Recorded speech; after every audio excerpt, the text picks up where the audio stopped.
Hello and welcome back to GPSC learning.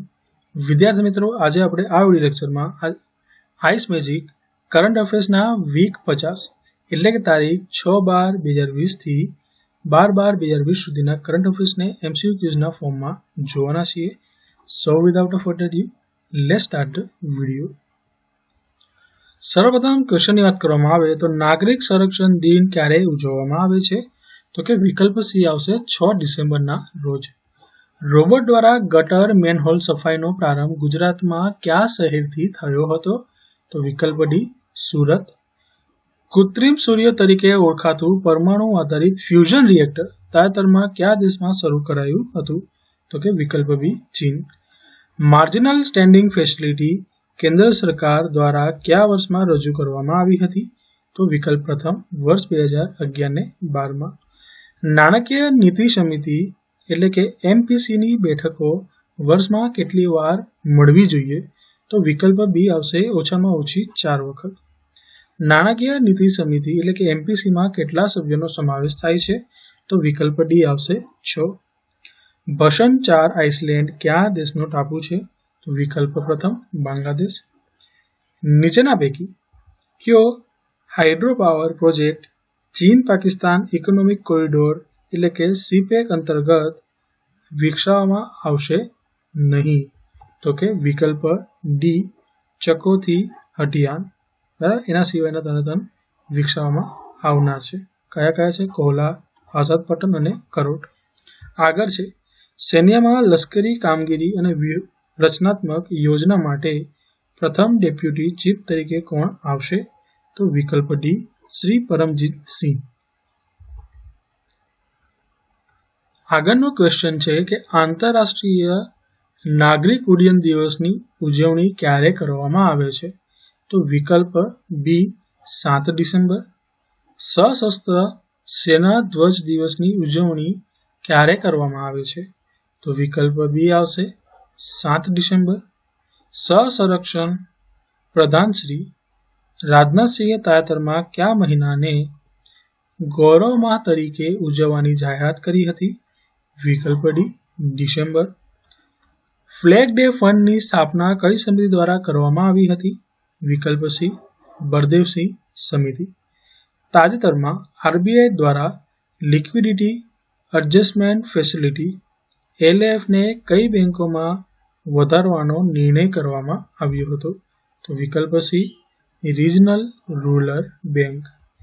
Liquidity adjustment facility LAF કઈ કમિટીની ભલામણને આધારે વર્ષ 1998માં આરબીઆઈમાં રજૂ કરવામાં આવી હતી? વિકલ્પ પ્રથમ Narasimhan committee. Indian council for cultural relation આઈસીસીઆરની સ્થાપના કોના દ્વારા કરવામાં આવી હતી?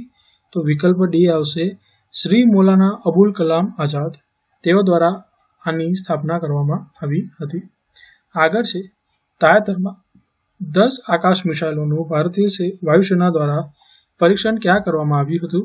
વિકલ્પ શ્રી આવશે સૂર્યલંકા ટેસ્ટ ફાયરિંગ રેન્જ। આગળ છે આકાશ મિસાઇલ વિશે ખોટું વિધાન જણાવો। તો ડી ખોટું છે। શું છે કે તે 50 કિમી સુધીની ઊંચાઈના એરક્રાફ્ટને લક્ષ્ય બનાવી શકે છે? આ ખોટું છે। એના સિવાયના 3 યોગ્ય છે। ક્યાં છે કે તે ડીઆરડીઓ દ્વારા વિકસાવવામાં આવી હતી। તેની મુખ્ય લાક્ષણિકતા ડિજિટલ કોડેડ કમાન્ડ ગાઇડન્સ સુવિધાની છે। આકાશ મિસાઇલની દરેક બેટરીમાં રાજેન્દ્ર તરીકે ઓળખાતા બેટરી લેવલના રડાર હોય છે। આ 3 સાચું છે। આગળ છે ભારતમાં સબમરીન દિવસ તરીકે કયો દિવસ ઉજવાય છે? તો વિકલ્પ સી 8 ડિસેમ્બર। સાર્ક વિશે ખોટું વિધાન જણાવો। તો બી ખોટું છે। મુખ્ય મથક ઢાકા એ ખોટું છે। કાઠમંડુ નેપાળ આવશે।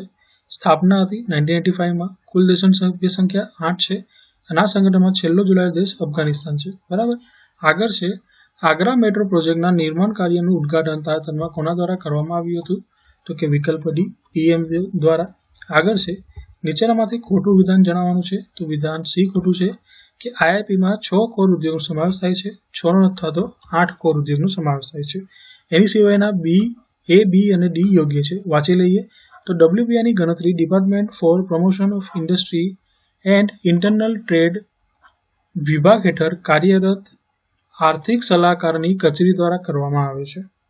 આઈઆઈપીની ગણતરી ministry of statistics and programme implementation અંતર્ગતની સેન્ટ્રલ સ્ટેટિસ્ટિક્સ ઓફિસ એટલે CSO દ્વારા તેની ગણતરી કરવામાં આવે છે અને CPIની ગણતરી સેન્ટ્રલ સ્ટેટિસ્ટિક્સ ઓફિસ CSO દ્વારા કરવામાં આવે છે. બરાબર છે. આગળ છે તાજેતરમાં પેસેક્સ કવાયત કયા બે દેશો વચ્ચે યોજવામાં આવી હતી? તો કે વિકલ્પ C આવશે ભારત રશિયા.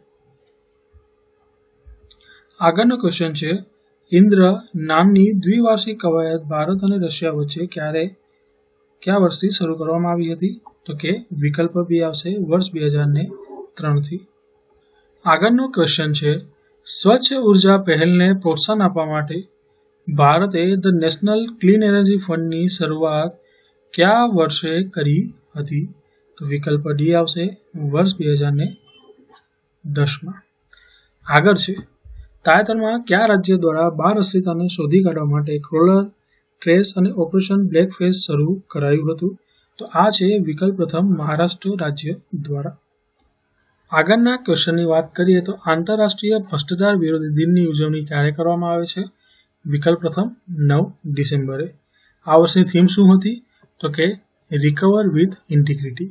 આગળ છે નીચેના પૈકી કઈ રમતને 2024ના પેરિસ ઓલિમ્પિકમાં સત્તાવાર રીતે સામેલ કરવામાં આવેલ નથી? તો વિકલ્પ પ્રથમ આવશે ક્રિકેટ એટલે કે T20 ક્રિકેટને. લીડારનું પૂરું નામ શું છે? તો લીડારનું પૂરું નામ છે લાઇટ ડિટેક્શન એન્ડ રેન્જિંગ. આગળ છે યુનેસ્કોની વર્લ્ડ હેરિટેજ સિટીની યાદીમાં સામેલ કરાયેલ શહેર ઓરછા ભારતમાં કયા રાજ્યમાં સ્થિત છે? વિકલ્પ D મધ્યપ્રદેશ. નીચેના પૈકી ખોટું વિધાન જણાવો. તો D ખોટું છે. ઓરછા શહેર નર્મદા નદીને કિનારે સ્થિત છે તે ખોટું છે.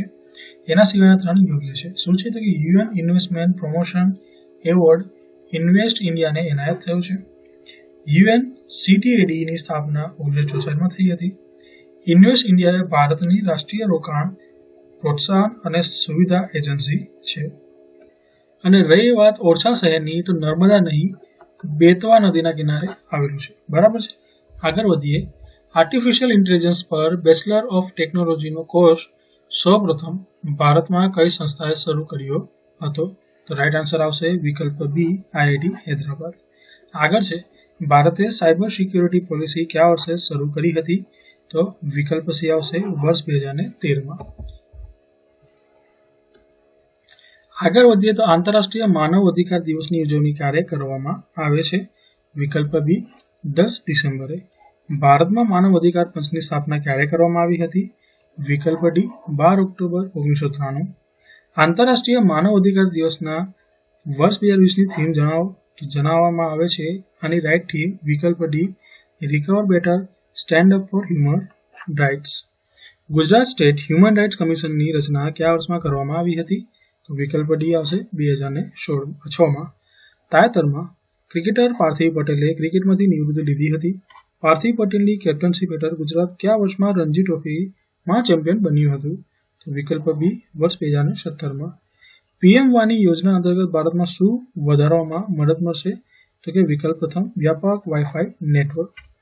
ભારતીય નેવી માટે કયા દેશ પાસેથી રિમોટ કંટ્રોલ ગન સ્મેશ 2000 ખરીદવામાં આવશે?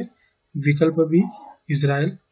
ભારતમાં તાજેતરમાં કયા રાજ્ય અથવા કેન્દ્ર શાસિત પ્રદેશને 100% ઓર્ગેનિક જાહેરાત કરવામાં આવ્યું છે? તો રાઈટ આન્સર આવશે વિકલ્પ શ્રી લક્ષદ્વીપ. પેલું રાજ્યની વાત કરવામાં આવે તો કયું આવશે? તો કે સિક્કિમ. અને પેલું UT આવશે તો કે લક્ષદ્વીપ. બરાબર. આગળ છે યુવા બાબતો અને રમતગમતના કેન્દ્રીય પ્રધાન કિરણ રિજિજુએ તાજેતરમાં જાહેરાત કર્યા મુજબ આખા દેશમાં કેટલા ખેલો ઇન્ડિયા કેન્દ્રો શરૂ કરવામાં આવશે? તો વિકલ્પ B 1000.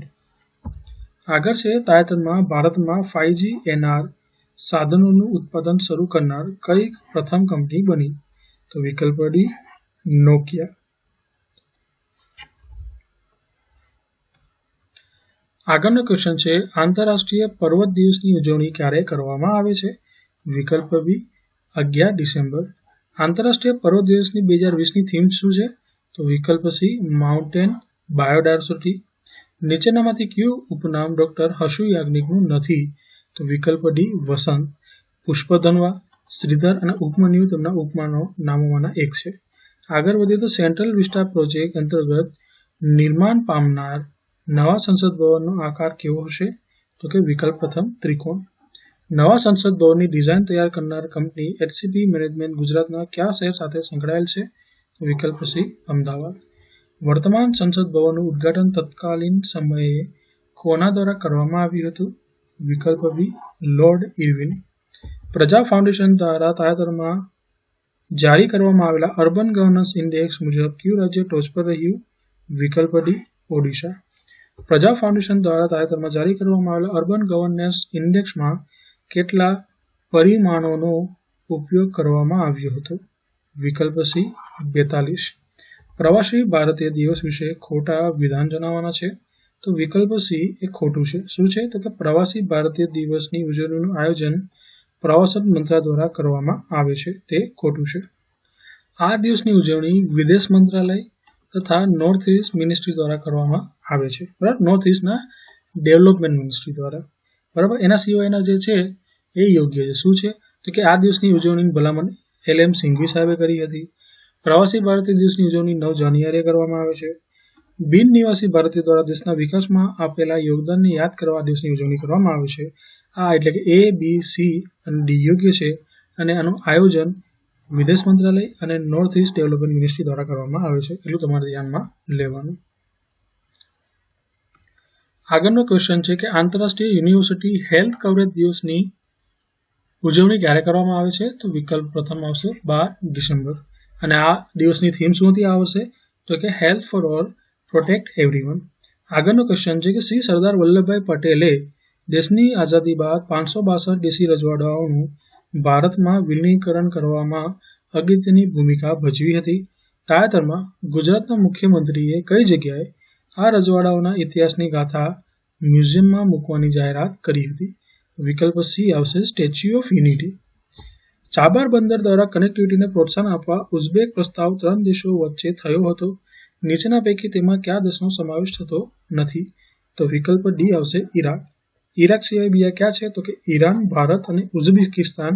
આ 3 સમાવેશ થાય છે કે એમાં ઉઝબેક પ્રસ્તાવમાં ઇરાકનો થતો નથી. બરાબર. આગળ છે 10 લીગ લશ્કરી કવાયત ભારતની કયા દેશ સાથેની સંયુક્ત લશ્કરી કવાયત છે? તો કે ઉઝબેકિસ્તાન. બરાબર. આગળ વધીએ. ભારતના ફિટનેસ કા ડોઝ આધા ઘંટા રોજ અભિયાનની તાજેતરમાં કયા આંતરરાષ્ટ્રીય સંગઠન દ્વારા પ્રશંસા કરવામાં આવી હતી? તો કે વિકલ્પ પ્રથમ WHO. ફિટ ઇન્ડિયા મુવમેન્ટની શરૂઆત વડાપ્રધાન શ્રી નરેન્દ્રભાઈ મોદીએ ક્યારે કરી હતી? તો કે વિકલ્પ બી 29 ઓગસ્ટ 2019ના રોજ. નીચેનામાંથી ખોટું વિધાન જણાવવાનું છે. તો ડી ખોટું છે. શું છે? તો કે પ્રસાદ યોજના અંતર્ગત ગુજરાતના સોમનાથની પસંદગી કરાઈ હતી, તે ખોટું છે. ગુજરાતના સોમનાથ નહીં પણ દ્વારિકાની પસંદગી આ પ્રસાદ યોજના અંતર્ગત કરવામાં આવી છે. એના સિવાયના ABC યોગ્ય છે. એક વાંચી લઈએ.